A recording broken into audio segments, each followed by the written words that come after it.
Então, com vocês, a Midori. Obrigada, Gil. Então, primeiramente, boa noite. Boa noite a todos. O pessoal bem misturado aqui, o pessoal mais jovem, o pessoal, né, com mais experiência, que eu ouvi do Gil falando. Então, obrigada, Gil, pelo convite, né, primeiramente. Obrigada pela oportunidade de conhecer o Sesc aqui de Sorocaba. Lindo, maravilhoso. Bom, então, eu sou professora lá do Senac, mas eu sou animadora, né? Em maio eu vou completar 10 anos de profissão na animação, sobrevivendo na animação. Eu estou há 2 anos dando aula especificamente para o curso de Tecnologia e Introdução Audiovisual, que é a ênfase em animação, né? Um curso de 2 anos de duração, voltado para a animação. Então o pessoal está lá desde o primeiro semestre na mesa de luz, aí depois vai para o processo digital, depois vai para o 3D, técnicas alternativas, e aí depois eles terminam o curso, concluindo o próprio curso, escolhendo qualquer uma das técnicas que ele se sobressair, ou que ele tiver mais facilidade, ou que ele se impor o desafio. Tá?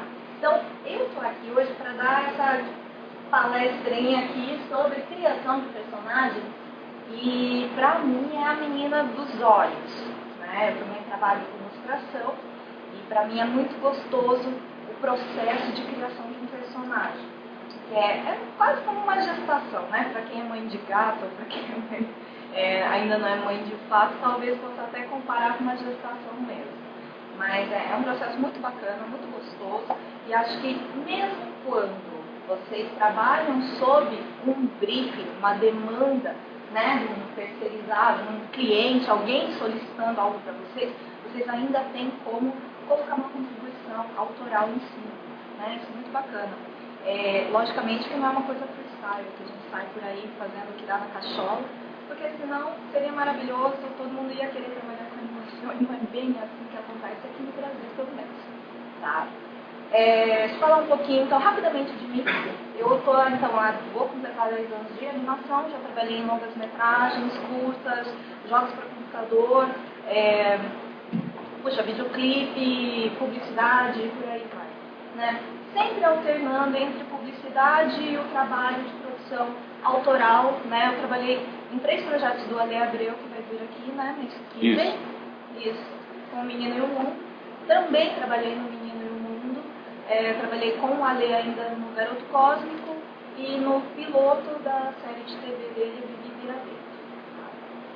Minha especialidade, portanto, é o 2D, né? Papel, digital. O meu enfoque lá é a parte de narrativa e criação de personagens no 2D, tá? Mas a gente lá acaba fazendo um pouco de tudo. Só quando eu tenho 3D que eu falo, corre lá pro professor X, porque Maia, eu não sei nada. Fiz o curso e bloqueei da minha memória. Não deu muito certo. Eu vou falar um pouquinho sobre o processo de criação de um personagem, que a princípio parece ser algo muito intuitivo, né? E, de certa forma, porém é bom organizar um pouquinho a bagunça. Nós somos criativos, nós temos essa tendência, né, a ter um viés muito espontâneo de criação. Só que é bom colocar um pouquinho de ordem, porque às vezes você está pulando alguma etapa importante do processo em si, né? Então eu vou falar aqui rapidamente, depois eu vou propor um exercício, e aí a gente, é bem esquema aula mesmo, tá? Eu vou expor aqui o conteúdo, vocês, caso tenham dúvidas, vão erguendo o braço, me doem, tal coisa, tá? Sem problema nenhum. Então, eu vou ler aqui uma apresentaçãozinha bem simples para vocês, sobre como é o processo. Ele não é uma coisa muito linear, tá? Eu já vou adiantando que tem algumas etapas em que vocês podem trabalhar em conjunto, assim, paralelamente, né? A gente fala de criação de personagem, a gente pensa logo de imediato na questão do desenho, né, do concept. Ai, como eu vou desenhar armas, desenhar roupas, texturas, enfim, estilos de traço. A gente vai chegar nisso, mas eu acho que ele é quase que a cerejinha do bolo, né? É o finalzinho do processo. Então, eu vou começar o processo desde agora. Eu comecei aqui com uma pseudo-historinha. Eu comecei ali dessa forma, mas eu acabei deixando ele mais expositivo para ficar mais simples. Essa aqui é a história do que queria ser um personagem. Por enquanto ele é só um palavrão, tá? Ele não é um personagem, né? Ele não é sequer uma ideia ainda, né? Ele precisa ganhar forma, precisa ganhar estrutura, ele precisa vir para a materialidade. Enquanto a gente só fica, ai, puxa, eu queria tanto fazer um personagem, a gente só tá na vontade, ele ainda é esse dever, potencial dele, tá? Então, na hora de criar, pessoal, primeira dica, de preferência um protagonista. Protagonista entre aspas, tá? Por quê? Ainda que vocês criem um enredo grande ou um elenco enorme para a produção de vocês, desde que o personagem ele tenha uma relevância para a narrativa, né? Ele não é um figurante que a gente fala assim, né? Só um desenho de apoio. Vocês precisam traçar características físicas, psicológicas, de ambiente dele e desenvolverem um personagem como se ele fosse um protagonista. Claro que você não vai detalhar tanto quanto o protagonista, mas se ele é um antagonista, por exemplo, vocês devem tratar com a mesma importância, tá bom? Equilibrar os pesos da produção de vocês. Então vamos lá. Por enquanto, que eu falei, esse aqui é o palavrão X, né? O meu amiguinho XPTO aqui. Ele não tem forma, ele não tem personalidade, ele não tem nada.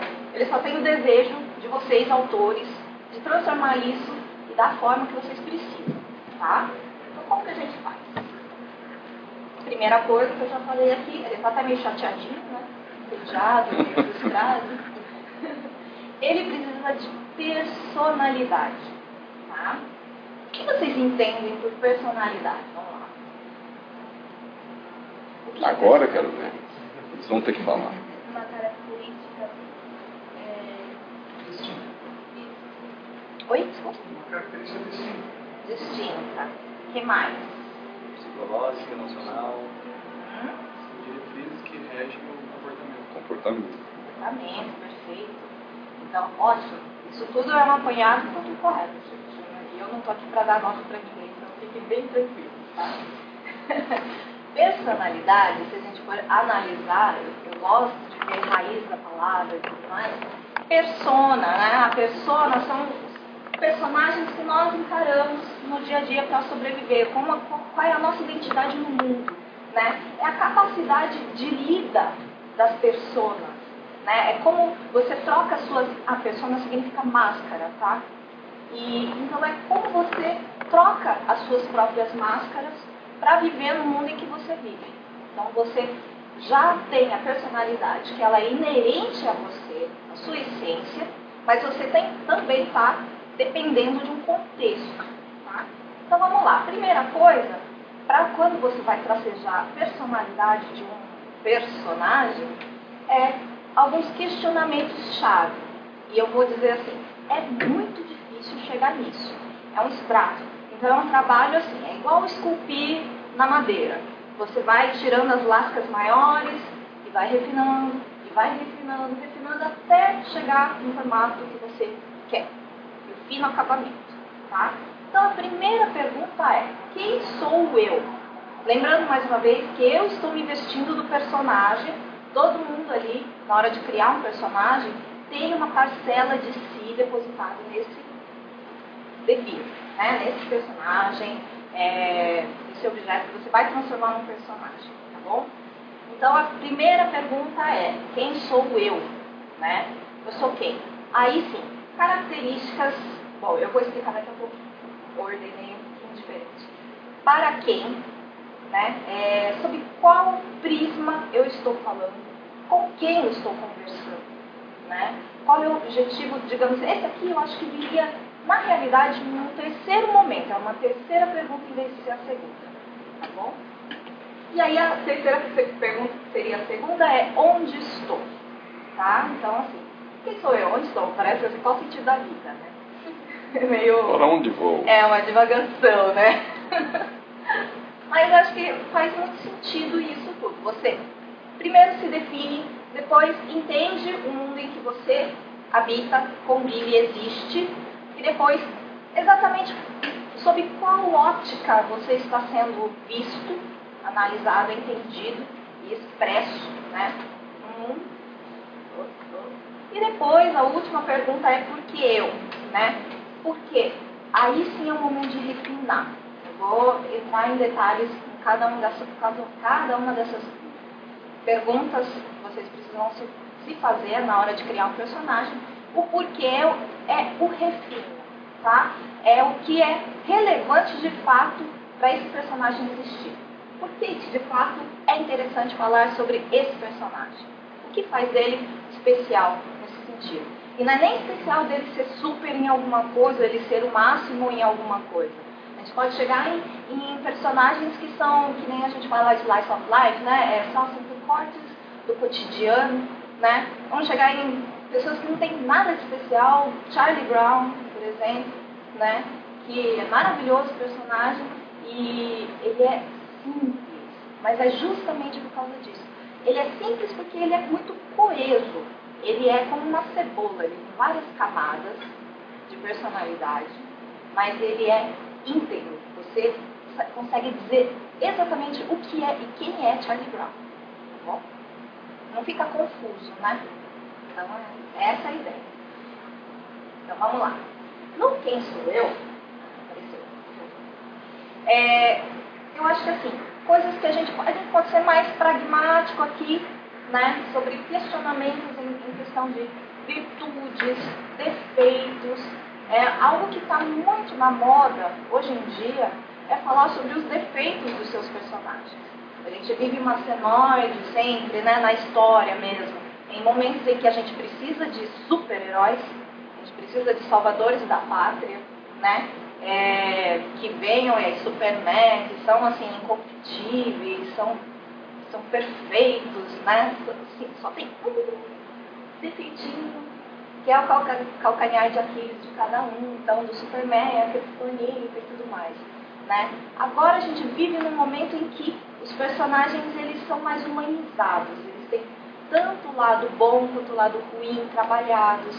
Na publicidade isso não é bem assim, né? Lógico que dá para sempre mudar um pouquinho a questão, mas se você está trabalhando no institucional bem ao pé da letra mesmo, dificilmente você vai achar um mascote que seja politicamente incorreto, ou que tenha alguma falha de caráter, alguma coisa assim, tá? Mas é como a música toca, então a gente vai atrás, tá bom? Então, virtudes e defeitos, principalmente quando vocês estiverem fazendo algo autoral, né? Então, tem uma websérie que passa no YouTube, que é do Simon's Cat, é o gatinho do Simon, né? É uma animaçãozinha, e o Simon é um animador, e eu gosto muito do gato, e eu gosto muito de estudar aquele gato, porque ele é muito gato, né? É um gato, só que assim, com um olhar de quem é dono de gato, né? Ele não é um gato puro e simplesmente. Até que no final ele até faz umas coisas meio que gente faz, né? Que a gente fica olhando, não é possível. Quando eu viro as costas, eu tenho certeza que ele faz isso, né? Tipo, vai lá e dá um peteleco no passarinho, coisas assim, né? Ele não é assim tão certinho. Então, ele tem virtudes e defeitos. Depois eu falo um pouquinho sobre narrativa, eu volto para o Simon's Cat, tá? Mas aí agora vamos aprofundar um pouquinho mais nas características que a gente pode colocar aqui, físicas, emotivas e psicológicas. Lógico, as físicas são fáceis, mas na boa, é a menos relevante para esse momento, tá? Porque depois que vocês constroem toda a personalidade do seu personagem, a característica física ela vai acabar sendo um gatilho, um apoio, uma consequência, né, que vocês tanto podem reforçar aquilo que vocês querem dizer com ele, né? Então, o Superman, ele é todo fortão, todo certinho, né? A índole dele é inabalável e tudo mais. Então, como que ele vai ser? Ele vai ser bonitão, ele tem o cabelo ajeitadinho, ele vai ser um cara forte, alto, com as cores da bandeira norte-americana, que faz parte do contexto da época. Eles precisavam, né, de ter esse reforço patriótico, né? Então, foi uma época que todos os heróis eles tinham as cores da bandeira norte-americana, né? Mas as características emotivas e psicológicas são coisas que foram vindo e foram cada vez mais sendo refinadas nos quadrinhos e, por consequência, na animação. Então, sei lá, vamos lá, Frank Miller, que começou, já deu um passo, né? Batman, Homem-Aranha, pessoas, às vezes, o Batman nem tanto, mas o Homem-Aranha é muito do mundo comum, que aí ganhou um poder e tudo mais. E depois Alan Moore, né? A gente conseguiu avançar ainda mais na questão de ser um ser humano, ser o herói que tem motivação egoísta para existir também, fazer o que faz, né?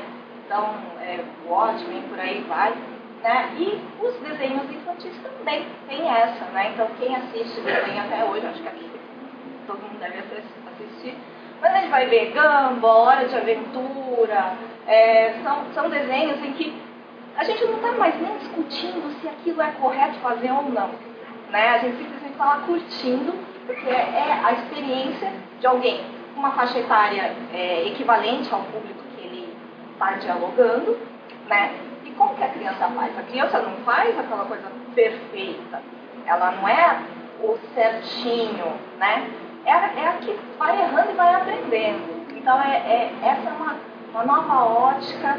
Tem um pouquinho de Homer também, né? Assim, tem hora que você tá lá naquela leseira, né? Não. Ou às vezes você fica ouvindo seu tic-tac conversando, né? Quando eu olho pra uma comida, eu fico super Homer, assim. Eu comi toda a comida lá no camarim. Então, são aspectos que ajudam a enriquecer o personagem, né? Então, eu sempre gosto de fazer um paralelo. Publicidade, filme, produção autoral, né? Produção arte, produção mercado também. Então, são coisas bem específicas, né? E diferentes. A gente não pode exigir a lógica de um em cima da lógica do outro, certo?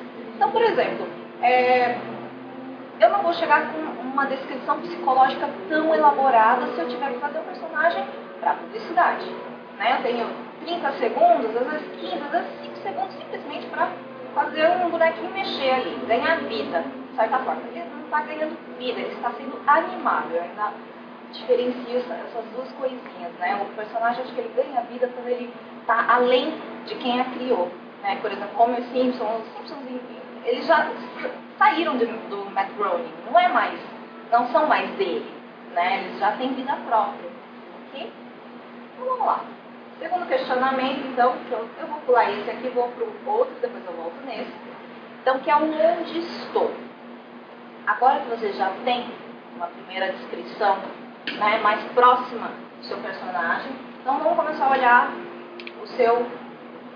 o espaço que circunda ele, esse universo, que pode ser realista, fictício. Realista, fictício, tem vários intermediários, assim, de acordo entre os extremos, do super real, super atrelado ao nosso dia a dia, ao nosso universo, né, o que a gente vê aqui, e ao super fantástico, super inspiração, foge completamente das leis da física que a gente conhece por aí, tá? E vai até para algo, muitas vezes, abstrato também, né?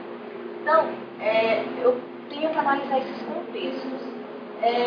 Qual é, no caso, a relevância do micro e do macro universo, né? Por exemplo, a vaca e o frango. A vaca e o frango, quais são os micro-universos dele? É o quarto deles, né? A casa junto com o pai e a mãe, a escola, né? Não é detalhado muito além disso, por mais que tenha invasões de fora e venha a super vaca salvar o planeta e tudo mais, ainda é muito intimista, é sempre fechado, como se fosse uma brincadeira de criança mesmo, né? Vamos brincar de super-herói, vamos brincar de super vaca, né? Acho que não tem muita outra brincadeira deles. Mas a opção, né? Na hora de descrever esse cenário em que os personagens vão estar atuando, né? Vamos tentar chegar em um outro exemplo, um pouco maior. Hora de Aventura. Hora de Aventura, se você cai de paraquedas, você não entende nada, né? Você fica super perdido, porque, na verdade, o universo deles é gigante, né? Então, você precisa entender, pelo menos o básico, o que aconteceu, né, com o Finn, para ele estar naquele mundo, naquele universo. Lógico que aí tem diversas teorias, falam sobre que acabou o mundo, ou é um... Tem como. Depois de Lost todo mundo pensa nisso, né? Nossa, aí, que nem que é a Caverna do Dragão, com as Caverna do diversas Dragão, teorias de como que era e tudo mais. Eu vi até um post ontem que era sobre teorias dos filmes que você nunca imaginou. Aí era alguma coisa falando sobre o Clube da Luta, que seria Calvin e Haroldo. Extrapolando.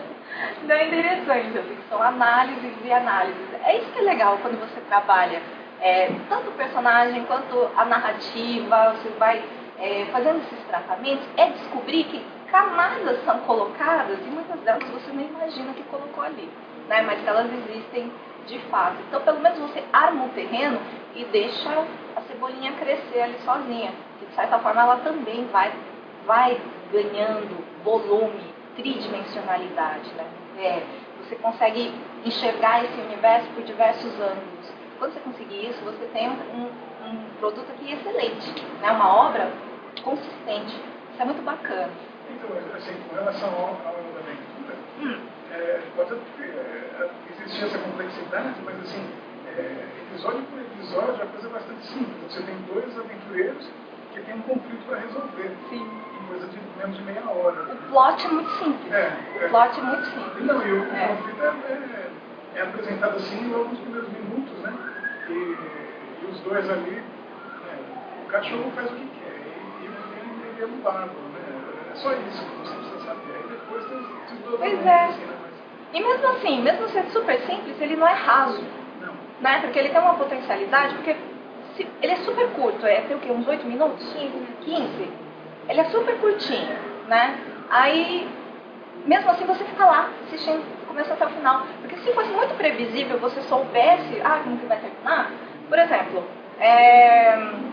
vamos lá, é que a coisa foi refinando também, mas na época era muito bacana. Scooby-Doo, por exemplo. Né? Scooby-Doo, você assistia lá tal, e no final nunca era monstro de verdade, era sempre alguém, mas o bacana era descobrir quem, geralmente era o menos suspeito. Então aí começa a cair um pouquinho na previsibilidade, e aí, lógico, mas quando eu era criança eu sempre ficava assim, é alguém aí, mas eu não sei quem é, mas eu vou assistir só pra descobrir quem é, entendeu? Então, era mais pela carência de opção até. Também. E assim, eu ficava muito pasma com a reutilização das animações. Era sempre a mesma corrida, era sempre a mesma... Por exemplo, esses dias eu só vi a animação que eu assistia tanto que eu achava que ela era intensa. Assim, não sei se você se lembra, na época da antiga TV Manchete, no começo dela, você passava uma animação japonesa chamada Tom Drácula. Sim, Tom Drácula. Eles só foram realizados 8 episódios. Mas eu assistia tanto que eu desconfiava que a coisa era uma temporada enorme, super boa. Então, assim, hoje você pega, por exemplo, a Hora da Aventura, com personagens assim que são. Eles podem até não ser tão bem construídos, mas assim, eles são tão instigantes. Por exemplo, dentro da Hora da Aventura tem a Princesa Caroço.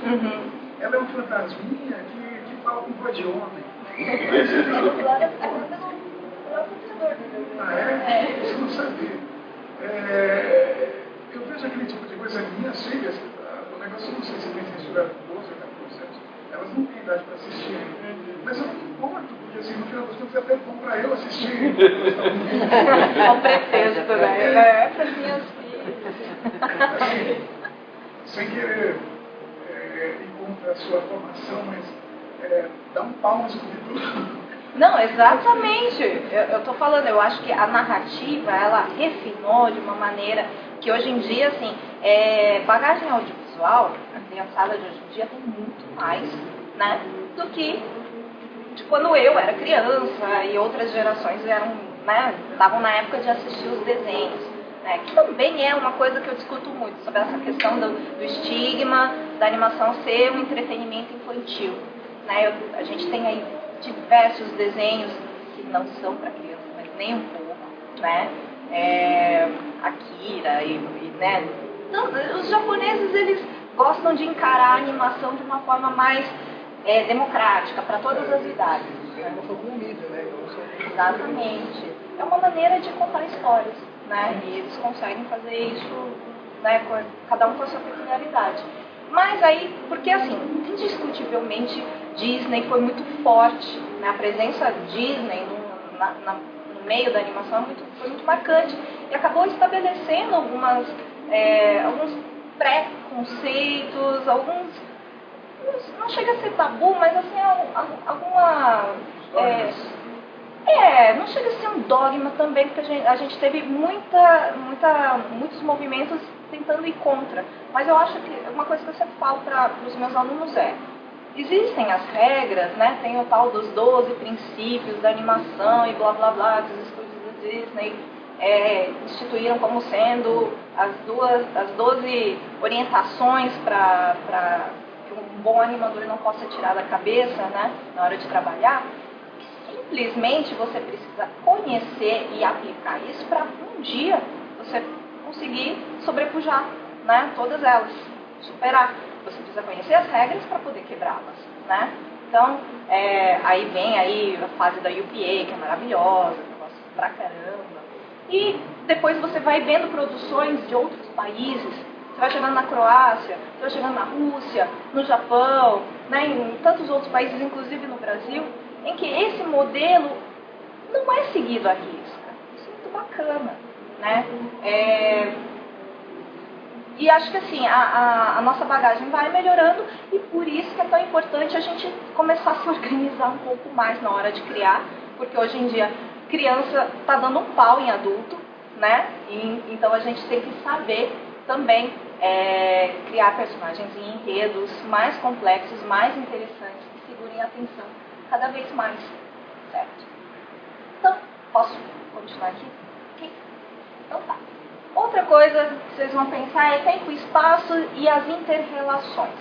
Tempo e espaço em que sentido?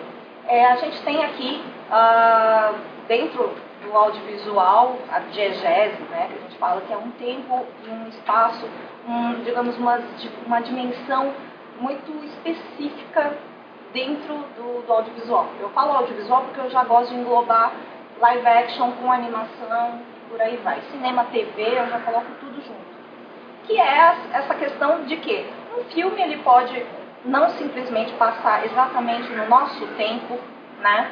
Ele pode passar uma era inteira, um piscar de olhos em 3 horas de filme, né? A gente pode passar por gerações, ou de um dia por outro, várias semanas, vários meses.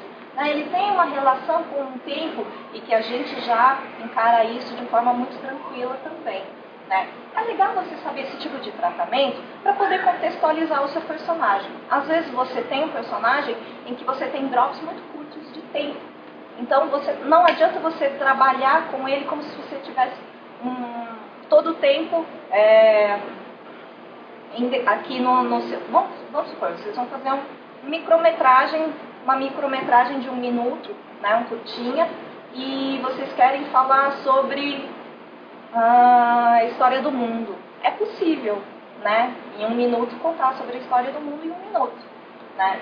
Agora, como vocês vão trabalhar o personagem também é importante, né? Qual é o nível de complexidade que ele vai ter para caber nesse 1 minuto e todas as ações que ele precisa passar. Se ele só vai fazendo de um morphing de um para um outro e vai passando pelas eras, e quais eras são essas, né? Então, fazer uma pesquisazinha básica também é bacana, né? É lógico que a gente, no meio da animação, ainda tem um pouco mais de liberdade para criar essa questão, não ser tão preso a fato histórico em si, né? Não ter essa fidelidade. Mas sempre é bom, né? Principalmente para a gente tinha um desenho que chamava Histeria. Não sei se alguém lembra aqui. Muito legal, né? Ele pegava fatos da história da humanidade, logicamente que botava uma pira em cima e faziam episódios falando sobre, sei lá, a queda da Bastilha. Sensacional. Aí eles piravam mesmo, né? Faziam um jogo de palavras, trocadilhos com palavras, as gags vinham muito disso, né? Então era bacana também. Então eu acho que era assim, era um desenho que se aproveitava, né? Se utilizava, lançava a mão da história da humanidade para tentar explicar para a criança de uma maneira divertida, sem ser muito educativo, didático, um pouco enfadonho, chato, né?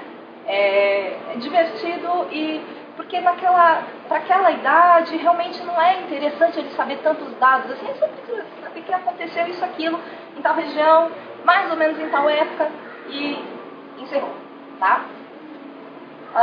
Vamos lá, então eu vou voltar aqui um pouquinho. E para quê?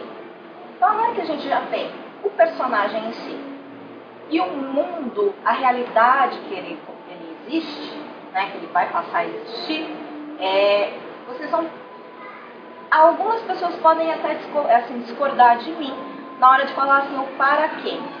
Principalmente quem tem um apelo muito autoral e artístico, né? Vamos com calma aí, assim, eu não estou dizendo que essa é a única maneira de se trabalhar o personagem, mas essa é uma maneira que eu acho que é versátil, ela abre para diversas aplicações, diversas utilizações, né?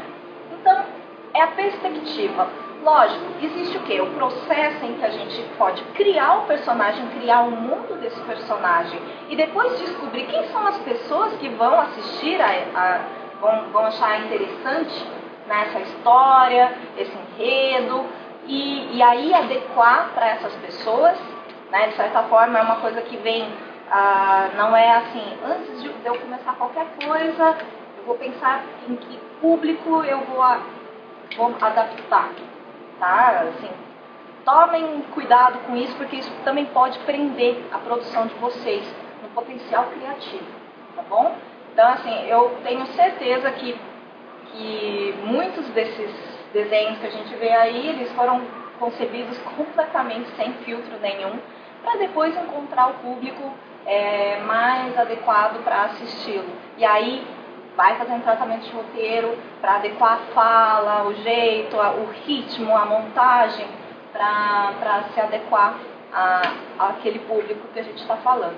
Mas, por exemplo, adianta eu fazer um Pocoyo para adolescente? Não dá, né? Então eu tenho que pensar assim, Pocoyo, ele tem um apelo extremamente infantil, né? Crianças na idade pré-escolar, são crianças que estão aprendendo ali. E aí como que a gente vai trabalhar esse personagem? O Pocoyo, ele fala muito pouco, os personagens em si falam muito pouco, né? Então é uma maneira de expressar, assim, eles se expressarem naquele universo que é branco, que tem um outro objeto, às vezes, só para dar um apoio, para ajudar a contar a história, né? Mas ele é totalmente direcionado para esse público que está aprendendo aos pouquinhos, né? Que também é o mesmo público que assiste, vamos lá, porque aquele outro lá que todo mundo odiava, Teletubbies. Era legal, né?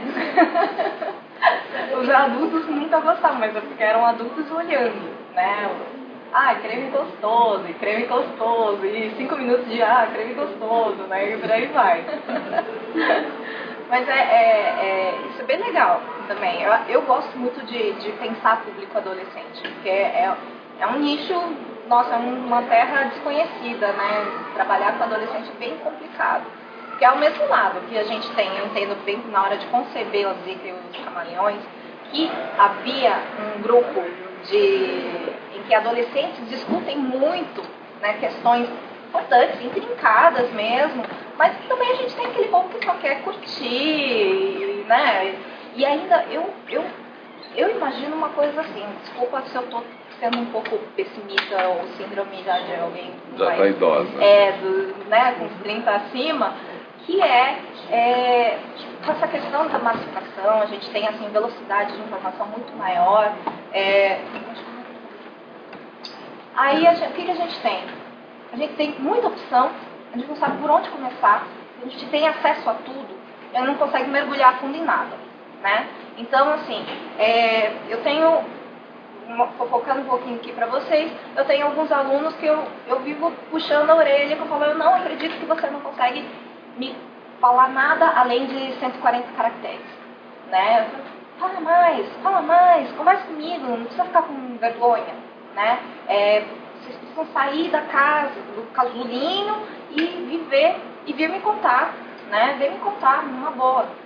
Assim, eu gosto pra caramba de conversar com gente mais nova que eu, assim, acho que é uma troca riquíssima, né? E eu fico frustrada, às vezes, quando não foi nada demais. Não sei, sabe? Tipo, não sabe como. Não, é que eu fico só no meu quarto. Eu falo, poxa, né? Poxa, vai viver, né? Vai viver, vai experimentar, para poder criar personagens melhores, mais variados, mais complexos, mais completos, né? E memoráveis. Vocês não podem simplesmente pegar os personagens que já existem prontos e fazer um derivado do derivado. É o restinho do restinho, né? Vocês vão conseguir fazer o que em cima disso? Né? Lógico que a gente ter referência é sempre importante, é fundamental. Mas a gente tem que ter referências vivas também, né? Ter essa bagagem que é importantíssima. A gente não pode se esquecer que nós somos humanos e vivemos nesse mundo com um potencial de vivência absurda, né? Então, saiam mais, visitem mais lugares, conheçam pessoas mais diferentes, assim, tenham essa experiência para vocês conseguirem contar histórias com mais riqueza, né? Com mais percepção de quem vê o contexto como um todo, né? E sabe dizer exatamente por que aquilo é tão interessante para ser contado, tá bom?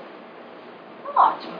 Então tá. Para quem? Aí tem a questão do arte, mercado. O mercado é bem claro, né? A gente consegue dizer bem quais são as diretrizes. Lógico que tem coisas que, puxa, são muito imprevisíveis, né? Não, eu acho que o cabelo dela deveria ser loiro em vez de preto, né? Eu acho que a personagem ela devia usar um tênis em vez de uma sapatilha, né? Aí já são coisas que eles vão analisando. É coisa de mercado. Deixa para o pessoal do marketing definir isso quando vocês estiverem criando uma série de TV, por exemplo, por aí, tá? Mas, na parte artística, aí vocês soltam a imaginação como vocês acham melhor e referenciam-se nos autores que não precisam ser de animação, pode ser de qualquer outra área, inclusive pessoas que não são da arte, mas que vocês gostam do trabalho de alguma maneira, querem depositar alguma parte dessa pessoa ou desse contexto, né, na obra de vocês, para conseguir algo verossímil, tá bom? Então, beleza, agora eu vou pular aqui, esse aqui eu já fiz. E aí o tal do porquê eu. Essa é a parte mais difícil que tem, depois que vocês criam todo esse contexto, as interrelações, já tem a personalidade, digamos assim, própria, próxima do seu personagem, a identidade dele já delineada. Delineada não, desculpa, listada, né? Eu acho que é um texto mesmo que você pega e faz umas linhas.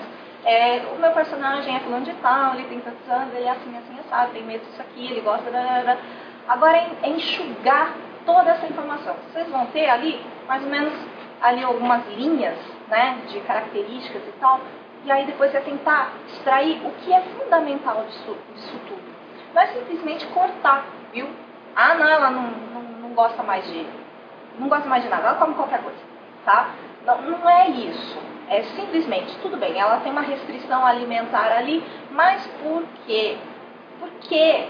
Qual é a importância de eu ressaltar isso na personalidade dela? Que tipo de situações em que eu vou colocar ela? Ou, por exemplo, o Cascão, ele não toma banho. Ele não toma banho. Mas por que ele não toma banho? Né? Aí você vai entendendo que ele é um personagem que ele não toma banho nunca, e o grande motivador dele é fugir da chuva, fugir da água, fugir do banho por si só, né? E todo mundo tentar fazer com que ele tome banho, a expectativa que a gente cria em cima dele. Então é um grande diferencial, a grande motivação do Cascão é se manter sujinho, né? E aí isso também não é algo, não é uma virtude, é um defeito, né? Só que é um defeito que é a marca registrada dele, né? Eu acho o Cascão divertidíssimo. Eu gosto mais de Cebolinha, mas eu gosto muito do Cascão também, né? O Cebolinha, ele já tem uma coisa que ele quer ser o dono da lua. Além dele falar errado, elado, né? Ele também tem essa ambição, né? Então ele já é eu acho que ele é até mais complexo nesse sentido do que o Cascão. O Cascão é meio que o fiel escudeiro do Cebolinha, né? O coitado lá que vai e apanha junto, né? Mas o Cebolinha, ele tem essa motivação e aí você consegue desenvolver enredos mais interessantes ou mais complexos e variados do Cebolinha do que o Cascão, tá? Tanto é que acho que o gibi no início era do Cebolinha, né? O Cebolinha era o protagonista e depois a Mônica que virou a turma da Mônica, né? Inclusive. Então, chegar nessa essência do seu personagem é importantíssimo.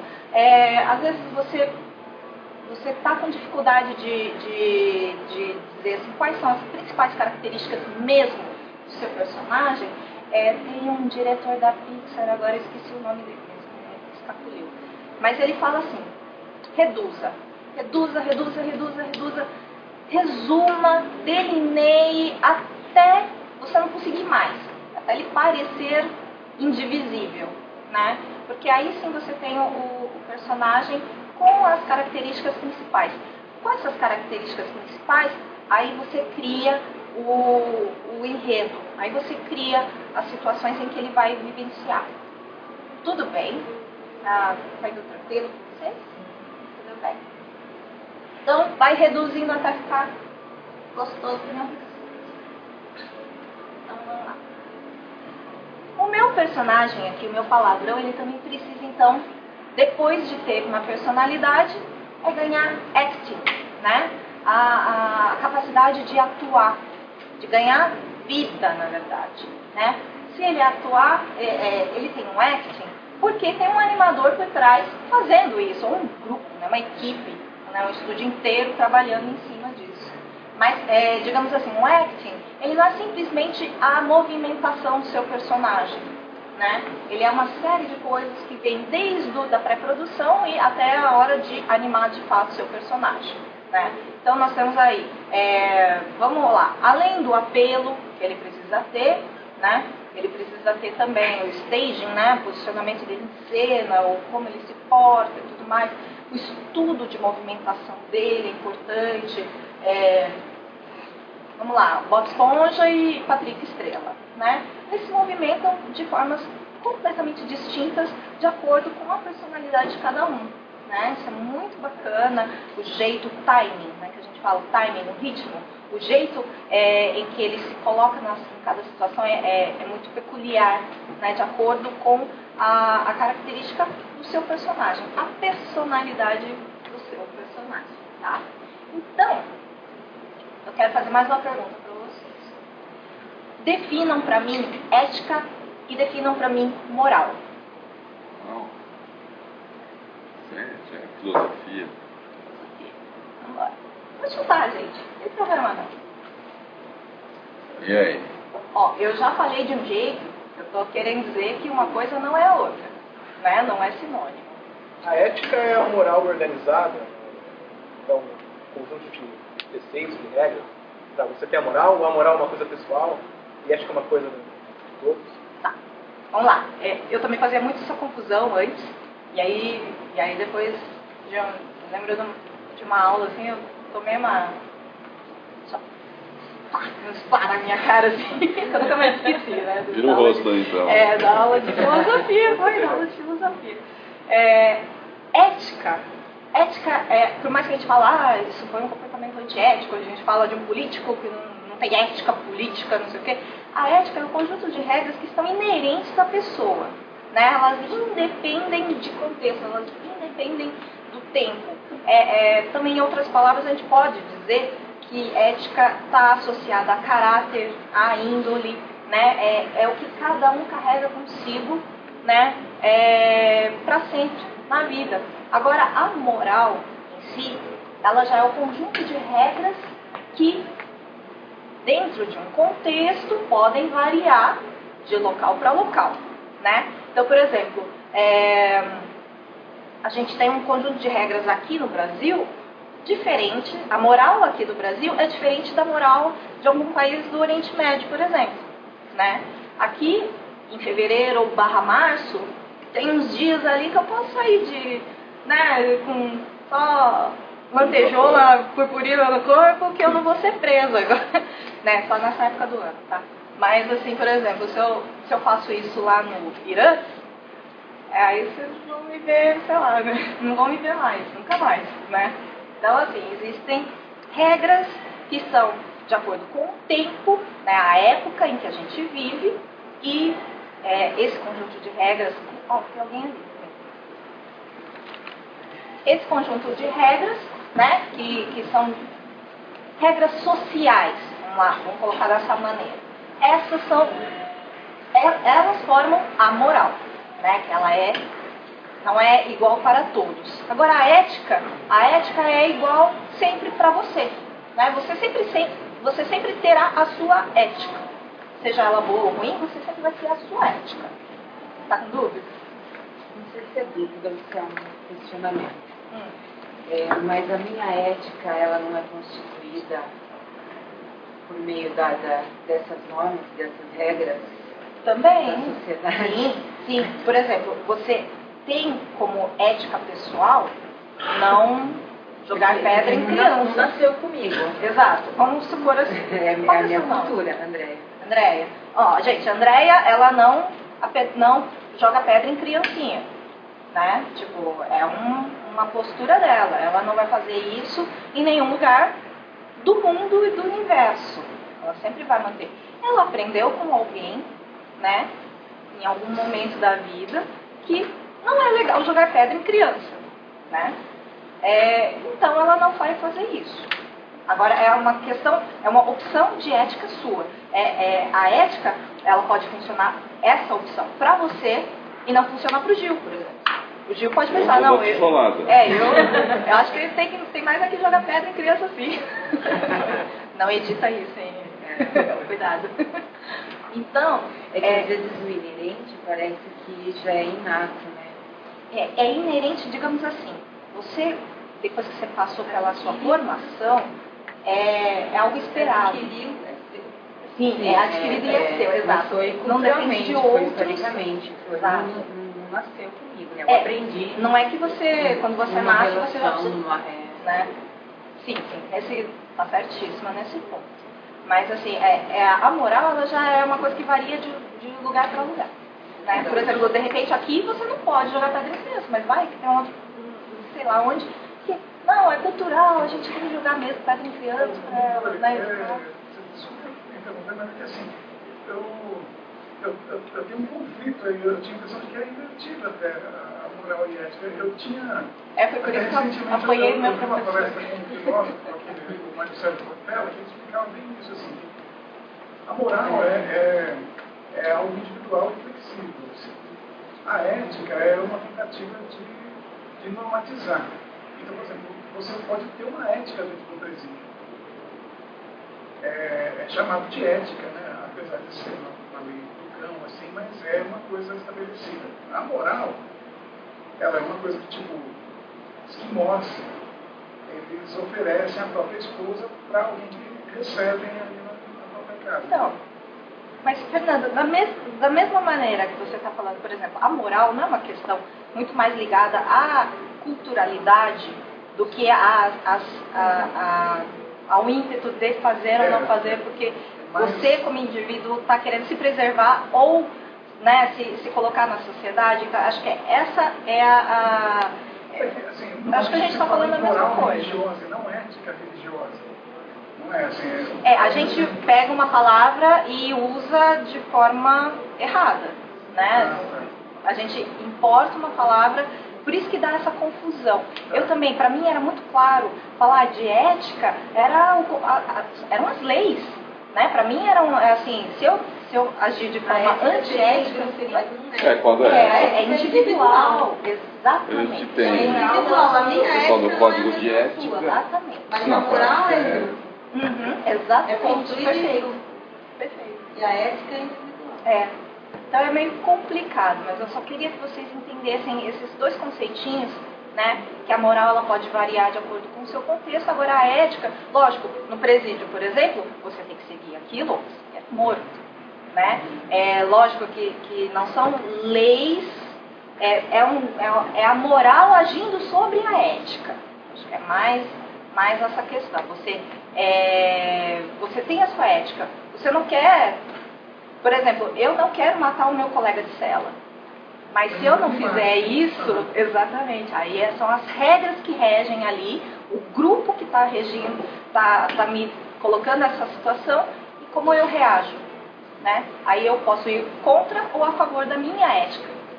Bom, então eu coloquei isso aqui, meio que para explicar rapidamente narratologia, sobre questões de como vocês constroem um personagem. Então que os personagens têm diversos papéis aí no enredo, no plot e tudo mais, né? Quando vocês constroem ele, eu falei, por exemplo, encarem ele como um protagonista, mas a gente sabe que tem uns outros tipos aí, né?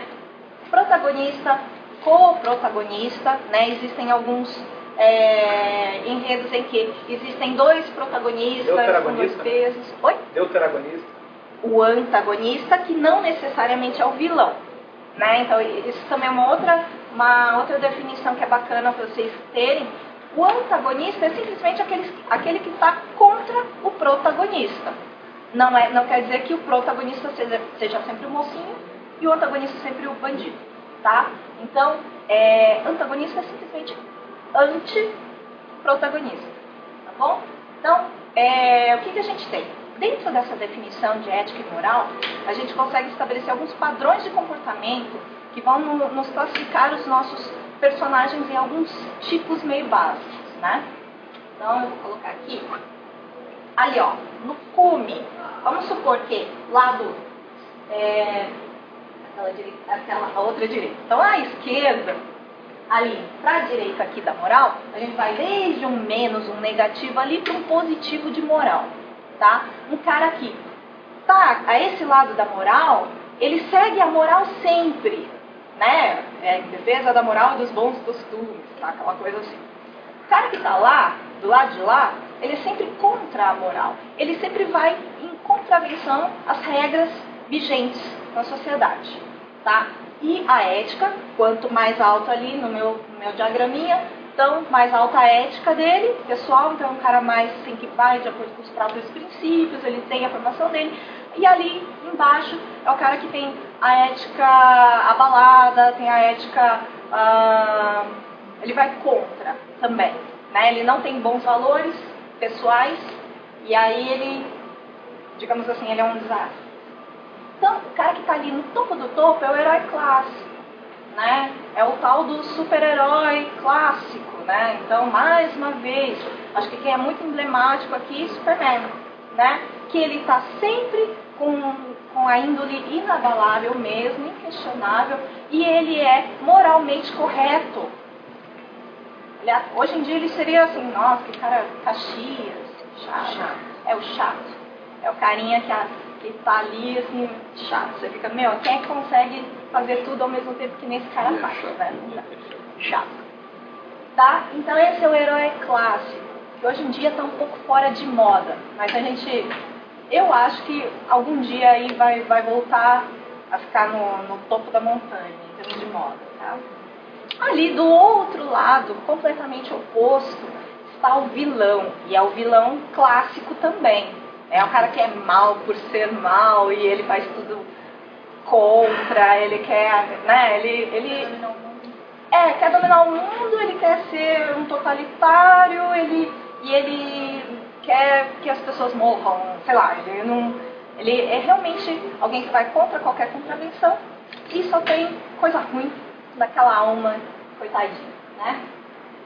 E aí a gente tem um herói trágico. O herói trágico é o herói caído, é o herói que passou por alguma grande decepção, uma grande provação e falhou, entre aspas, né? Teve uma grande tentação e falhou. Então, o primeiro grande herói trágico que a gente tem na vida é o Adão, né? Que foi lá e não resistiu à maçãzinha e, embora falasse, não vai lá, não vai lá, não vai lá, não vai lá, e caiu em desgraça, tá? Então a gente tem diversos outros casos de heróis trágicos, porque eu coloquei ele aqui no meio, por quê? O herói trágico, ele simplesmente teve um momento na vida em que ele deu uma derrapada, né? Agora, para onde ele vai depois desse evento, varia bastante, tá? Ele pode, depois disso, aprender a lição. Então, o herói trágico é um estado temporário, vamos dizer assim, né?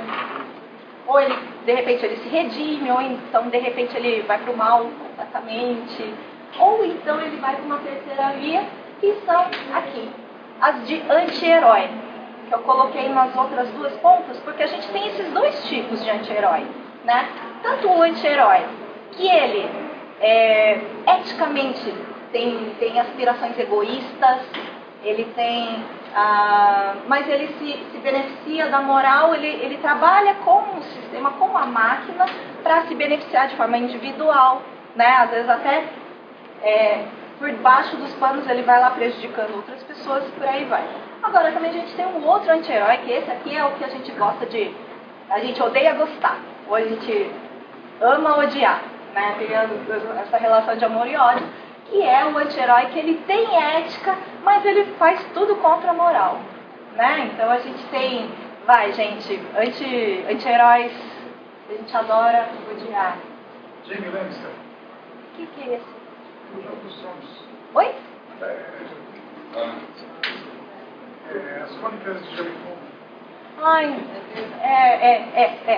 Eu não lembro disso. Não, é que assim, isso é uma coisa que eu, sem querer atrapalhar a sua aula, eu quero colocar, mas é que assim, Imagina.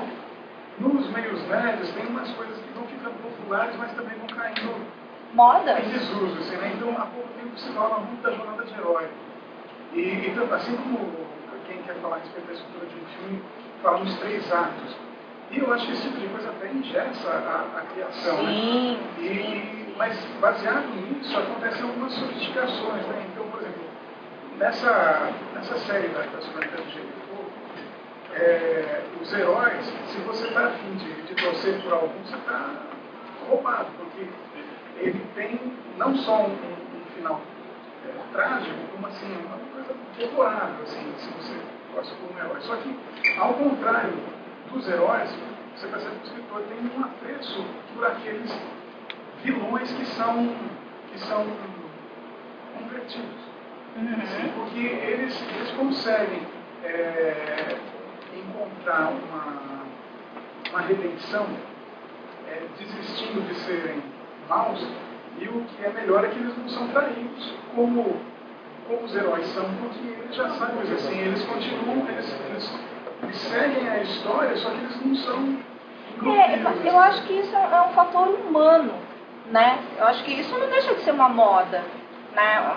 Eu lembro, uma vez eu fiz uma aula que eu estava dando contextos junto com alguns personagens que foram sendo criados, que aqui eu até já me soltei um pouco en passant, mas soltei, falando sobre a questão dos heróis que eram da época do pós-guerra, né? Da Segunda Guerra.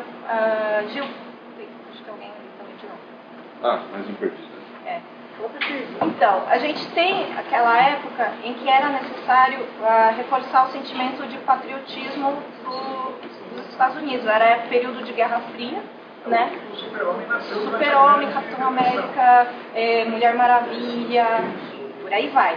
Chegou um determinado momento em que estava chegando já no final da Guerra Fria, em que não tinha mais motivo para manter tão exacerbado essa questão de um super-herói, né? Um cara que vai salvar a nação, que vai nos representar e que a gente pode ficar tranquilo em casa, porque qualquer coisa eu dou eu chamo o Superman e ele aparece, ele vai aparecer voando de qualquer lugar. Tanto é que ele é tão super que ele não é nem humano, né? Ele vem de Krypton, de tão super que ele é. Então já rola um distanciamento muito grande, porque a gente precisa de algo prático, a gente precisa de algo imediato, né? Essa relação do terror, do suspense em si, de não saber se de repente vai vir um ataque soviético no meu país, vamos supor que eu seja uma norte-americana, eu preciso de algo mágico que sustente essa sensação de segurança. Por isso que eu preciso de um super-herói como um Superman, né? Agora, depois que eu não tenho mais essa ameaça iminente, o que eu vou querer? Vou querer observar mais as relações humanas, vou querer entender mais, não, mas ele não é um cara super-homem 24 horas por dia, né? Ele deve ter algum dia que ele não acordou legal, né? Dormiu com a bunda destampada, alguma coisa assim e tudo mais.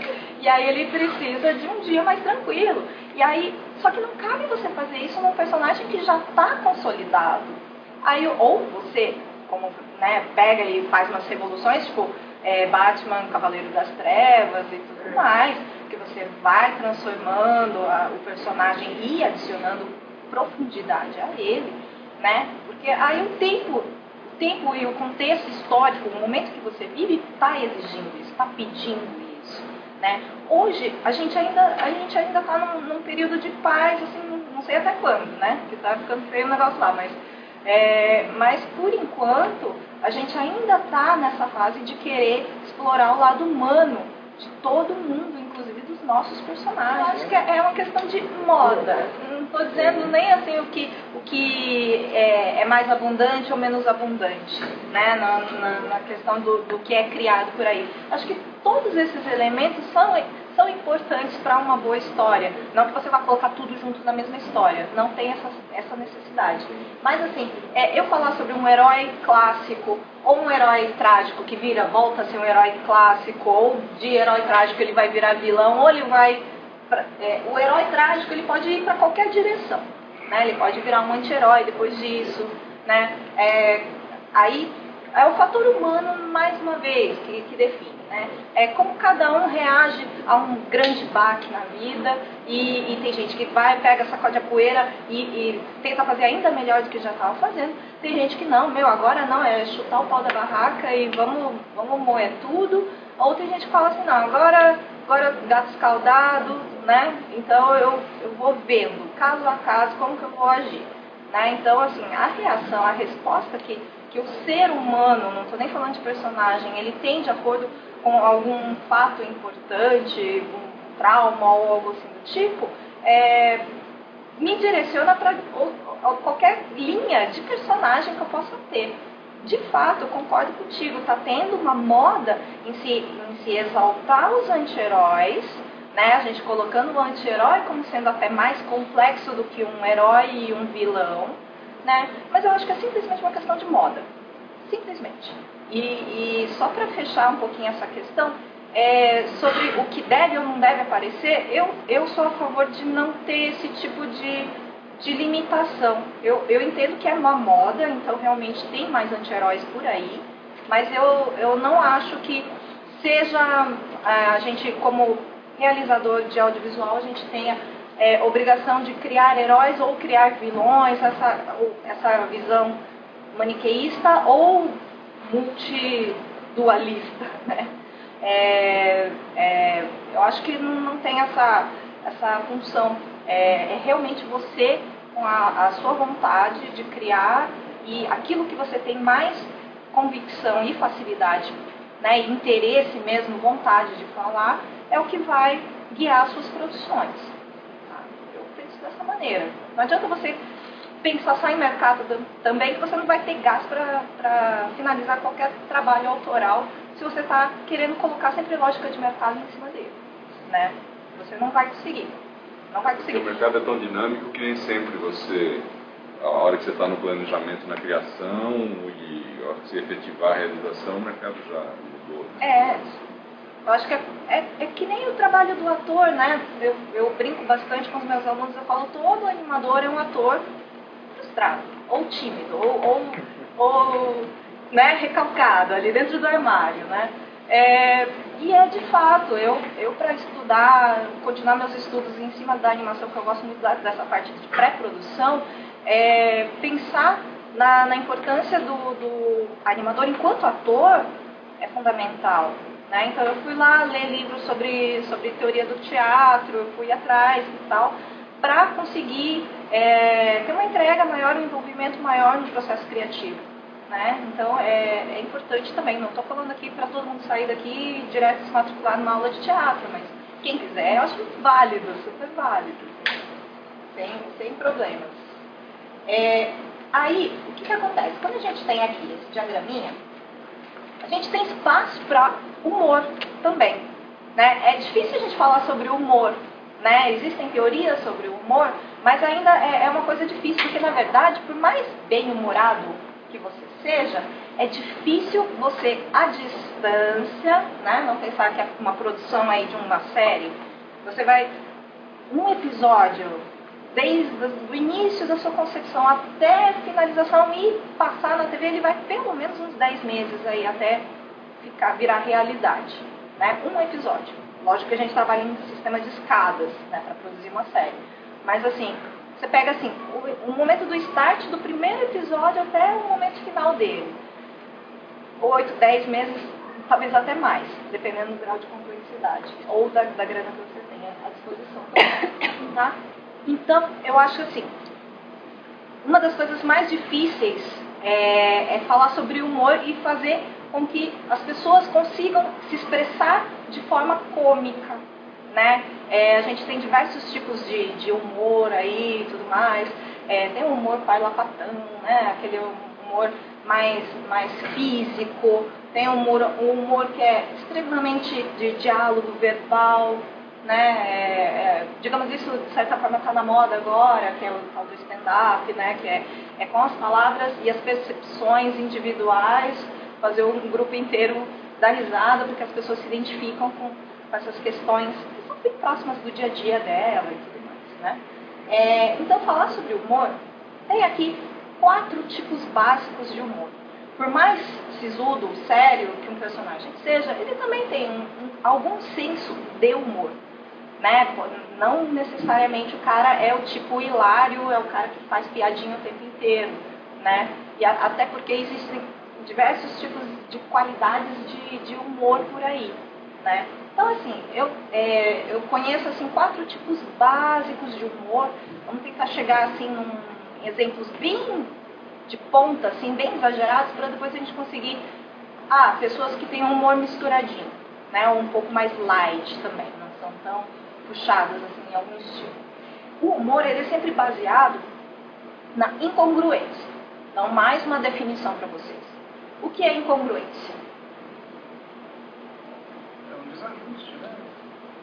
É algo que você fica, putz, não encaixa. É uma estranheza, né? É algo que, puxa, isso aqui não tá... Peraí, eu estou tentando entender, mas está complicado. Não é no sentido de nebuloso, no sentido de ambíguo ou confuso, mas é no sentido de, puxa, está faltando ainda alguma peça, mas isso gera uma curiosidade natural, né? É algo que você, não era para ser assim, né? Só que a ideia da incongruência, elas nos trazem em 3 outros subtipos de sensações. A incongruência, ela pode gerar humor por alívio, né? Porque a gente fica achando aquela situação tão esquisita e aí ela tem um desfecho, você fica aliviado, você fala, ufa, né? Ainda bem, aí você dá uma risada, né? de alívio, de putz, que bom que nada de mal aconteceu, né? Mas isso gera o riso por si só. Tem também aquele da superioridade, né? Fica assim, nossa, antes ele do que eu, né? Aí você fica, putz, ferrou, né? Você dá uma risadinha ali.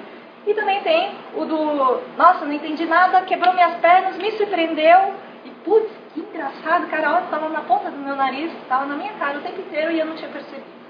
Tá? Então são 3 principais gatilhos de humor para vocês trabalharem, né? Então pensem aí nos 4 tipos principais e aí como cada um deles aciona o humor, tá?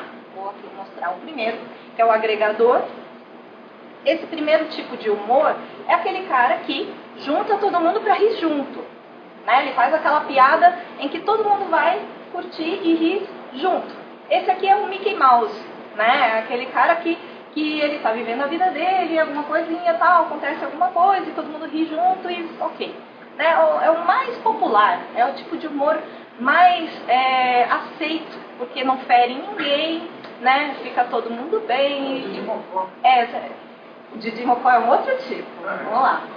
Já judia, hein? Didi é o tipo agressivo, tá? Ele é o tipo agressivo, porque ele é engraçado em detrimento de outros, né? Geralmente do Dedé, coitado, que é o escada, justamente. O Dedé é o cara que não é tão engraçado de propósito pro Didi brilhar, né? É o escadão, coitado, né? Aí Dedé fica velhinho, aí ele resolve ser agregador, aí sai do grupo, aí volta depois, enfim, confusão total, né? mas é o tipo agressivo, que ele vai ser engraçado em detrimento de outros. Tem o autodepreciativo, né? Que é aquele que... Carlitos. Esse é o Ross do... É o Ross, é o cara que está sempre, reforçando as próprias fraquezas, as próprias, os próprios defeitos, as próprias desventuras para fazer o riso alheio, né? É aquele cara que tropeça e cai no chão para as outras pessoas darem risada, né? Mr. Bean. Mr. Bean, ele também tem um pouquinho do último tipo, que é o otimista. O otimista é aquele cara que ri por si só, ele não tá ali para fazer graça, ele simplesmente leva a vida dele daquele jeito, mas assim, é tão despachado que você dá risada. Eu lembrei ontem, daí você lembrou do Ross, o tipo otimista que me veio à cabeça é a Phoebe, né, do Friends. Demais até. Que ela é super na dela e metido. O agregador, ele gosta dessa comunhão. Todo mundo, vamos rir da piada, né? É uma coisa meio assim. É tipo, e aí galera, né? Eu acho assim que o tipo, é o líder, é o líder, é o mais suave até, eu acho. Dos tipos básicos aqui de humor, eu acho que é o mais suave de todos, né? Porque aquele cara lá, tá lá, boa praça, tal, não ofende ninguém, não incomoda ninguém, mas também é mais chuchuzinho, né? Não tem muito gosto. Se a gente pegar o Chaves, por exemplo, são tipos, né? Uhum. Quer dizer, eu consigo ver nos personagens do Chaves, se não o humor, o quadro de humor Chaves, pegando esse clássico, né? Assim, ele tem um que é mais agressivo, outro que é mais, né? As duas personagens. A Chiquinha, ela é super agressiva, super. Porque ela quer fazer risada sempre dos outros. E quando ela se dá mal, ela, né, a casa cai, né? A gente ali tem... Seria mais agressivo ou autodepressivo? Depende da fase do Tom e Jerry. Porque Mais antiga.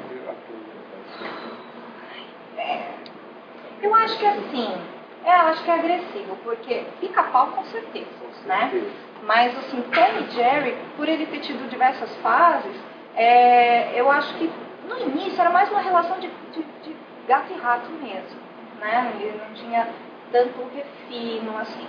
Vamos lá, eu acho que na época do Chuck Jones, que ainda é intermediária, ela não é tão recente, mas também não é tão antiga, né? Quer dizer, está mais para antiga do que para recente, mas enfim. Eu acho que ele é um dos meus animadores favoritos, o Chuck Jones. Eu acho que ele conseguia trazer um certo grau de inteligência sem fazer um único diálogo, né, dos personagens. Mas o Jerry, ele era muitas vezes agressivo, sim. Porque ele sabia, ele tinha consciência que ele tinha que fazer o Tom se dar mal para ele se sentir bem. Né? Para ele dar risadinha, para os outros, o outro ratinho, o sobrinho dele lá, dar risadinha também. Né? Era alguma coisa assim. O Tom, por si só, ele é algo otimista e eu acho que autodepreciativo muitas vezes também. Ele tinha consciência que ele tinha se dado muito mal, então, vamos, é isso mesmo, e encara desse jeito, né? Eu lembro, só que muitas vezes também ele era o alvo de agressividade dos próprios amigos. Eu lembro daquele episódio que ele chegava bêbado com os amigos, e aí era só um filler, né? Mais ou menos assim, de piores momentos do Tom, né? E todo mundo muito tirando sarro dele o tempo inteiro. Né? Então, assim, ele é sempre aquele... Ele é o Dedé da história, coitadinho, né? O Tom é o Didi e ele é o Dedé, né? É o coiote do Papalé. Sim, que é do Tex Avery, que eu adoro também, que é outro animador que eu acho fantástico, né? Eu acho assim, a solução de usar plaquinhas para gerar humor em si, e aquela questão, eu li um artigo uma vez falando sobre que a física quântica explica todos esses movimentos do desenho animado, né? Do fato do coiote perceber que ele está no ar só quando ele olha para baixo e faz assim. Só existe a partir da consciência. Exatamente, é a consciência dele que faz. Por que o buraco acne funciona e só funciona com ele, né? Não funciona com a Babalégua. E por aí vai. Eu sempre quis ter um buraco acne. Mas aí o humor em si, ele é algo que vai ser trabalhado. Ele é nossa, eu acho que isso aqui daria uma fala só para humor, trabalhar o humor em si. É muito difícil, né? Produzir, então, é super difícil a gente criar essas coisas. Por isso que o americano, como ele gosta de coisa muito rápida, muito fast food, né? Deu tão certo esse formato Pixar, né, que a gente tem bem estabelecido, que tem nos filmes da Disney, da DreamWorks e por aí vai, que são as gags, né? Nos filmes, nos longa-metragens, a gente tem o humor em si acontecendo e a gente tem gags a cada minuto, né? A gente tem gag aí funcionando, Procurando Nemo, a gente tem a história principal, o enredo principal, e aí a gente tem a Dory, que é o grande comic relief do filme, né? Comic relief é aquele personagem que vai trazer aquele alívio para a história. Então, mais uma vez, tudo bem, vamos falar de Joseph Campbell um pouquinho. Tem a Jornada do Herói, né? Que na verdade é já um extrato lá do Homero, que depois veio com o Vladimir Prop, né, que ele fez a Morfologia do Conto Maravilhoso, né, analisando diversos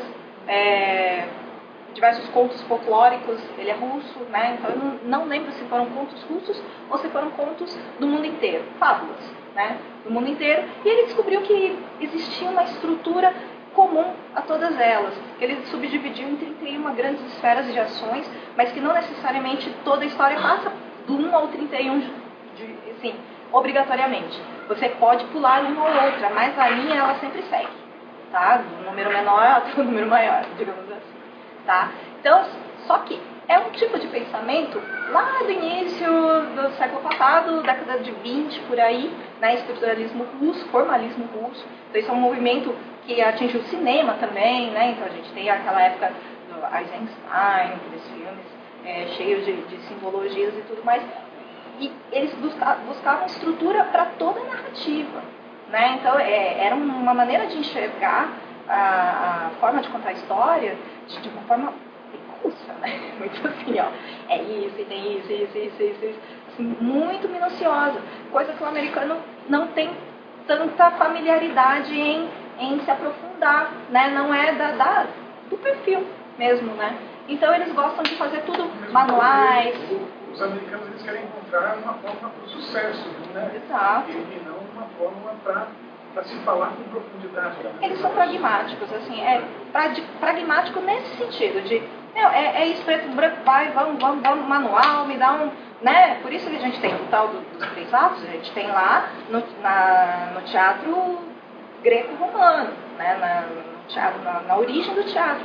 Porém, Sid Field foi lá e fez o quê? Pegou, juntou, fez um grande extrato, criou um grande paradigma com 3 atos, 2 pontos de virada, em que você tem um filme ali de 30 minutos, 60 e 30, né? 2 horas de filme, que é o que a gente está acostumado a ver, né? Mas a gente está simplesmente acostumado a ver. Não é a única maneira de produzir e de conseguir sucesso com ele, né? Então, assim, aí acho que já estou entrando um pouco em mérito de roteiro em si, mas ele trabalha dessa forma. Então, a gente tem diversos outros tipos de roteiros e formas para se trabalhar. Agora, na moradinha da vez, a gente está com o Robert McKee, né? Robert McKee, né? Do Story, que ele é o cara que criou um livro, é um livro dessa grossura, mas assim, é uma leitura tão tranquila, tão leve, que você lê aquilo rapidinho. Que ele é um grande coach de roteiristas de Hollywood, né? Então ele explica como que Robert, né? McKee, Robert McKee. E ele é a grande namoradinha da América agora, assim, né? Digamos, todo mundo... ele até aparece, ele, sendo ele mesmo ou não, naquele filme Adaptação, dando uma palestra, né? Então, aí você fala do personagem, fala tudo isso, né? Da questão de criar um roteiro. Ele é o cara que aparece na adaptação ou é o cara que... Não, ele é o cara... Ele foi homenageado ali. Era uma palestra do Robert McKee. Mas era um outro ator fazendo um Robert McKee. Não, é um McKee. É interessantíssimo. Mas é bem legal. Tudo bem, isso é um capítulo à parte. Gente, aí, voltando aqui mais um pouquinho pra gente conseguir fazer exercício de cabeça. Putz, isso toda hora, mas vamos lá. O nosso personagem também precisa, então, aí sim, a parte que todo mundo gosta é do desenho, né? Agora que eu sei psicologicamente, contextualmente, quem é esse meu personagem, qual é a postura que ele adota, né, no dia a dia dele, ou em situações extremas também, eu preciso dar forma a toda essa, enfim, esse conjunto de informações que eu tenho dele, né? Então aqui a gente tem alguns processos e alguns momentos em que é interessante a gente trabalhar a questão de desenho, sempre lembrando da essência do personagem. Vocês nunca podem tirar isso da cabeça, tá? O esboço. Eu estou falando sobre o exercício da silhueta. Vocês já trabalharam com isso? Que né? Vai trabalhando a silhueta, vendo em diversas poses, vê o que funciona e vai fazer uma triagem, né? Vai refinando aos pouquinhos. Começa com a silhueta até acertar a silhueta que você quer do seu personagem e depois você vai adicionando detalhes de figurino, refinando essa anatomia e colocando informações até chegar no produto final, na versão final, no layout final dele, quer dizer, de colorização e tudo mais, né? Mas a silhueta, ela trabalha esse fundamento que é o apelo, né? É um bom teste de você descobrir se você está fazendo um bom personagem, ou pelo menos um personagem bem distinto, quando você simplesmente coloca uma silhueta e fica, putz, esse é o meu personagem. Ele não é o Bob Esponja, ele não é o Mickey Mouse, né? Todos eles são personagens com uma silhueta, você não tem como confundir, né? Você sabe, só de olhar ali um quadrado com umas perninhas, você sabe que é Bob Esponja, né? Então alguém já teve essa ideia e você tem que trabalhar de outra forma. Mas até o Blue da Mansell Foster, ele é um bom personagem, porque ele é isso aqui, né? Tipo, isso aqui com os bracinhos, né? Então, você também consegue identificar. Ele não é o fantasminha do Pac-Man, que é diferente, né? E funciona, né? Aliás, eu adoro. A estrutura, lógico, depois de fazer a silhueta, você vai para a estrutura, que eu já acabei explicando aqui, que você vai, então, colocar o seu personagem em anatomia, né? Anatomia, não estou dizendo que vocês sempre têm que seguir o academicismo, né?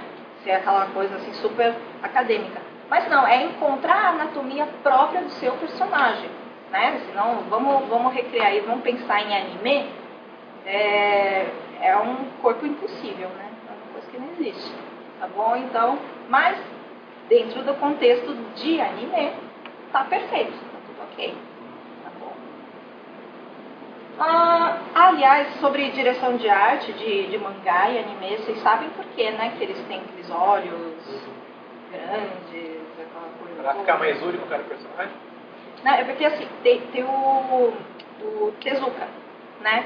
Tá. Ele que institucionalizou esse estilo do olhão e tudo mais. Ele gostava muito de um teatro que não é o No, já me perguntaram se era o No, não é o Kabuki, lógico, todo mundo de Kabuki. É de um bairro, de uma cidade X, que é interpretado só por mulheres. Ah, tá, eu sei, eu não lembro. Não é o No. Não, eu conheço, que é bem mais recente, é do século XX já esse ano. Isso. Assim, Que o mangá, ele eu não lembro, eu já li bastante sobre esse disso, né? Um monte de mangá foi entretenimento barato, porque o Japão estava economicamente arrasado. Não importava o material. Não importava, por isso que até hoje o papel é aquele jornal mais... papel de mangá, é aquele papel jornal mais vagabundinho.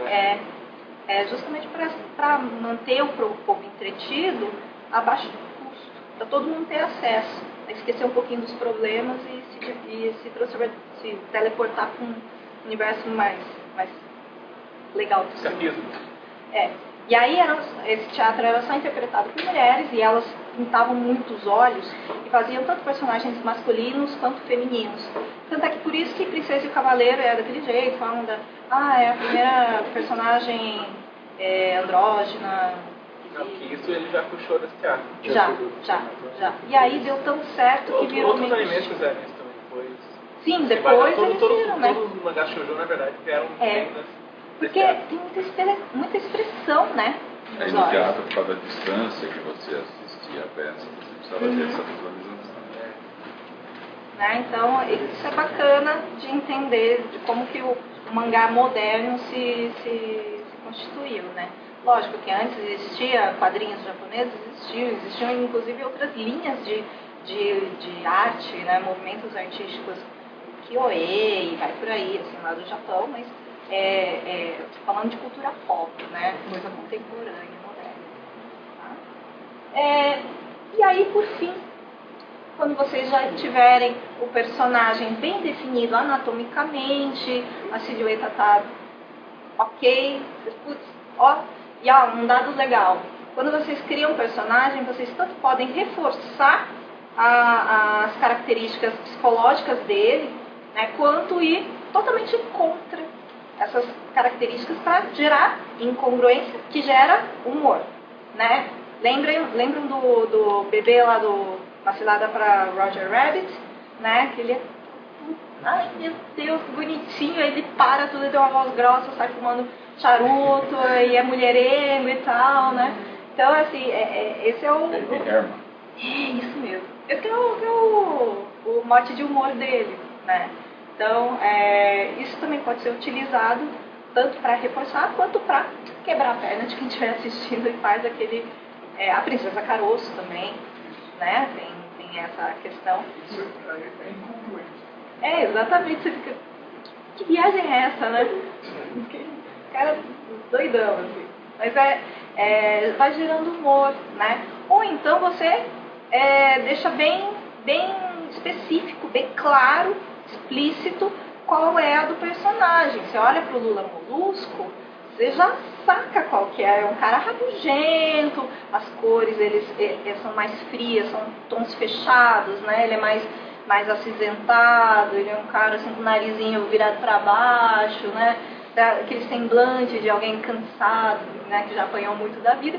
E o Patrick parece um nenê, grande, enorme, né? Com uma bermuda florida lá. Tá? Então, assim, você tanto pode reforçar a característica quanto causar esse estranhamento, tá? Mas, assim, eu estou aqui pensando, eu acho que sim, a incongruência é um elemento do humor, mas ela não é suficiente, porque eu posso ter um nonsense que é incongruente sem ser engraçado. Mas é incongruente. É incongruente, mas ele não é humor. Tem que ter um outro elemento ali. Tem alguma outra coisa aí, né? Além de, eu concordo que a incongruência, o inesperado, né? Quando faz uma coisa que você não espera. Mas assim, a gente tem exemplos de coisas que são incongruentes, mas não... Por exemplo, vai para o abstrato, Isso, né? O dadaísta. Não, até, se for pensar, não no lado da incongruência, mas do uso, não quis interromper ali, mas assim, não necessariamente você tem o uso de humor em tudo, né? Eventualmente, se você está falando de série animada comercial, tudo bem, mas, sei lá, você pega um doc animado ou alguma coisa assim, que aí eventualmente você foge, né, pegada ou uma coisa abstrata. Porque o nonsense com humor, por exemplo, aí é mais fácil de identificar. Nonsense não visando humor, ele é algo para trabalhar mais o sensorial, né? Ele vai muito mais... A gente vai pegar, assim, por exemplo, o do Norman McLaren, os curtas dele, que eram extremamente abstratos e pautados no som, simplesmente para causar uma experiência sensorial, uma experiência estética, né? Então, realmente, o mote não é humor, não é contar uma historinha, não é causar um estranhamento que gere uma risada, né? É simplesmente para você ter aquela experiência com a questão da cor, do som, trabalhando em conjunto, causando sensações em você. Acho que aí a aplicação é bem diferenciada, com certeza. Tudo bem? Aí alguém tem mais colocações, dúvidas? Não? Ok. Então, aqui, nesse formato mais tradicional que a gente tem de contar uma história, a gente estrutura o personagem nessas etapas e chega no tal do model sheet, né? Sheet de lâmina de Né? Eu sei que quando vocês estiverem bravos, vocês vão mudar um pouquinho a pronúncia, né? Mas no Model Sheet, por mais que a gente às vezes fique com preguiça, ai, por que eu tenho que fazer esse negócio? Ou ainda, quando está pronto, bem pronto no estudo de animal social, ai, quanta regra chata, por que eu tenho que seguir tudo isso? Tem que seguir tudo isso. Assim, porque é muito difícil o grau de refação que você vai ter, né, Gil? A gente já trabalhou em filme que não tinha Model Sheet, e é muito difícil porque a produção, principalmente de produções mais longas, mais extensas, um longa-metragem, por exemplo, se você não tem um Model Sheet, você tem anos de produção, o personagem muda, a mão do desenhista, do animador muda, né? Com o tempo, você vai olhando todo aquele personagem, mas e se eu deixasse o rostinho dele um pouquinho mais arredondadinho? Isso, né, que você vai adquirir. Você fica, eu acho que ele vai ficando tão mais bonito assim. Ou ainda, cada um sai fazendo do jeito que quer, vira samba do crioulo doido, né? Então, a gente precisa disso para poder trabalhar em equipe. O Model Sheet é fundamental para trabalho em equipe, né? Tem aquele canal do Face, que é bem legal, que é o Character Design, eu acho, Concept, não lembro. Mas que ele posta vários concepts de vários desenhos, seja de longa-metragem, de seriado novo, antigo, ele vai postando coisas assim. E tem eu lembro de um que foi muito legal sobre como que é a estrutura do Sideshow Bob, né, dos Simpsons. Aí tinha desenhado uma palmeira. Aí tinha assim, fazendo setas direcionais de onde nasce a base da folha da palmeira e para onde vai, como é o caimento dela, falando, é igual o cabelo do Sideshow Bob. Não é uma estrelinha como a Lisa, não é uma palmeira mesmo, é para ser encarado dessa forma. Né? Então, o que pode, o que não pode, a linha ultrapassa aqui, não ultrapassa. Ele nunca vai torcer a sobrancelha de uma certa forma, ou ele vai sempre torcer a sobrancelha dessa forma. Então, são instruções também que você deixa para a equipe para dizer assim, o personagem começa aqui e termina aqui. Né? Lógico que com o tempo tudo isso vai mudando, o próprio Model Sheet vai se atualizando e ele vai ficando melhor, né? Quem pega os primeiros episódios dos Simpsons e, nossa, olha assim e fala, meu Deus, que é isso? Que coisa horrorosa.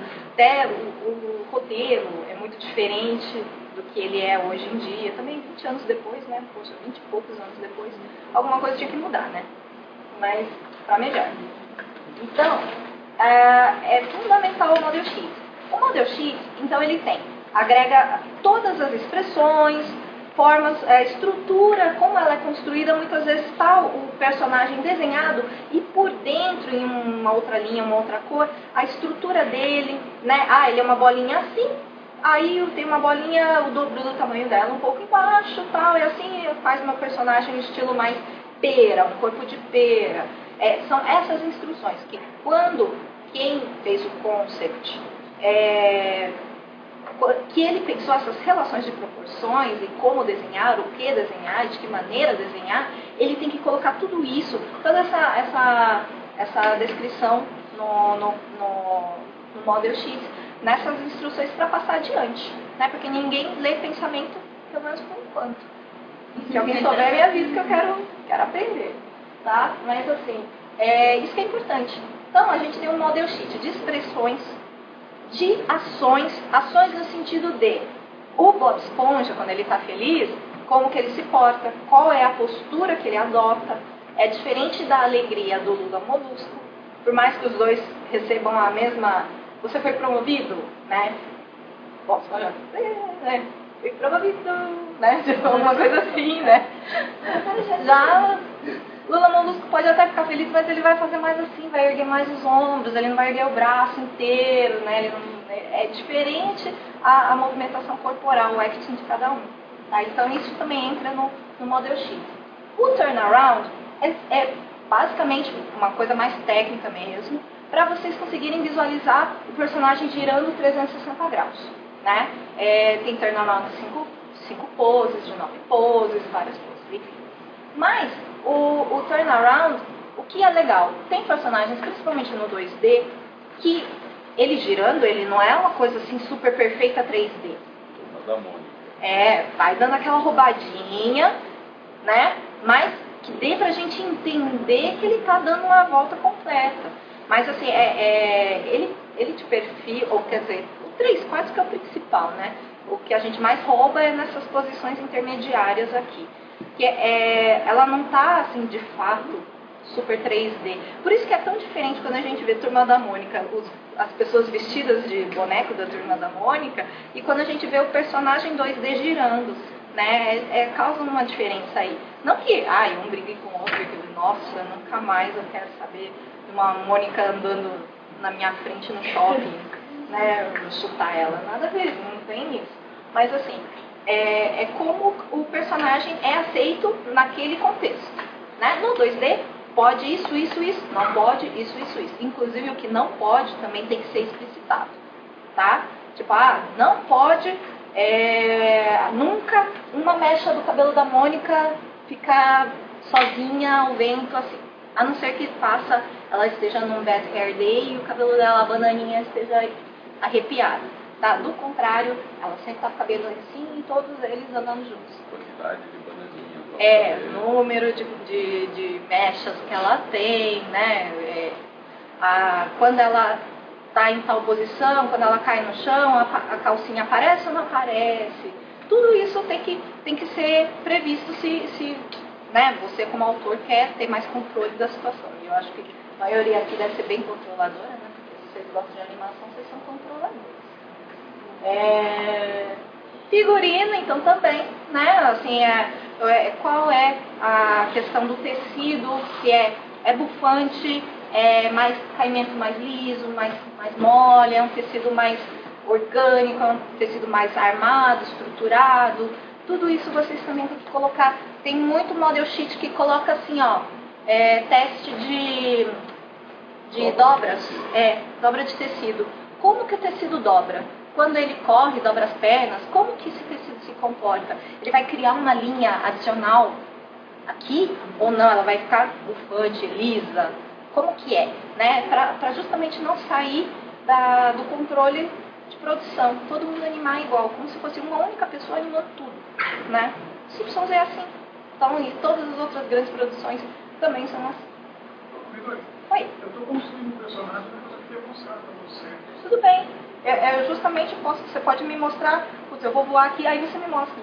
A gente tem 15 minutos. E aí o último é o line-up. Line-up parece assim, aquela lista de suspeitos para você identificar, né? Quem roubou quem. Que é aquela linha em que todos os personagens são colocados um do lado do outro. Você até pode colocar umas linhas de apoio, assim, para se identificar, para inclusive determinar questão de relação de tamanho entre eles, né? Quando você já tem um set, um enredo grande, assim, um elenco, né, de personagens, e você precisa dizer, fulano de tal é mais alto que fulano de tal, é mais baixo que fulano de tal, né? Tipo, o Homer é mais alto que a Marge, mas o cabelo da Marge é mais alto que o Homer, um tanto assim, né? E vai colocando as relações de altura e de tamanho de cada um. Lógico que tem também os dias em que a gente subverte essas ordens totalmente, né? Já não é uma coisa tão estanque. Vamos falar aí, lembrar do Pica-Pau, né? Que tem hora que ele tem mais ou menos um tamanho aqui, né? Um carinha assim, mais ou menos de quase 1 metro de altura. Tem hora que ele é tamanho de um passarinho, né? Tem hora, enfim, de acordo com a necessidade para a história. Mas a gente sabe que mais ou menos ele é o tamanho de um cara normal, ele não é nem considerado minúsculo nem gigante. Beleza? Ok, gente, então isso aqui são todas as estruturas que são importantes de ter, né? Agora, e se eu não quiser pôr, não coloque, mas pague o preço também, tá? Tenha consciência disso. Então agora sim seria meio que o briefing que eu queria passar para vocês esboçarem rapidamente, e aí eu ir passando assim, dando uma olhada, que legal, bacana, assim, que tal assim, assim, assado, vocês irem esboçando. Quem tiver os próprios personagens quiserem já me trazer, bacana, vamos já trocando essa ideia. Quem tiver aqui para desenhar, tendo isso tudo em questão, tenta fazer um exercício rápido aqui, em cima de um briefing. Vocês precisam criar uma menina para um público de 6 a 14 anos, né? Que ela tenha uma virtude e um defeito. Ela tem uma postura de anti-heroína, né? Para não ficar muito aquela poliana. Mas ela tem um humor otimista, que é aquela que não está querendo fazer humor, mas está fazendo, sem querer querendo, tá? Então, se vocês quiserem, peguem todas essas características, se vocês lembrarem de uma pessoa, que seja familiar ou de algum ser, animal, alguma coisa assim, tentem traduzir isso no papel, né? Tá? Aí sim, é um trabalho que eu vou tentar já colocar vocês com algumas amarras aí. Então é um pouco mais complicado, né? Não foi vocês que conceberam esse perfil psicológico do personagem. Mas eu quero que vocês façam um exercício do desenho, tá bom? Quero ver, hein? Agora, meu filho. Agora, é a hora da verdade. Respira no 5.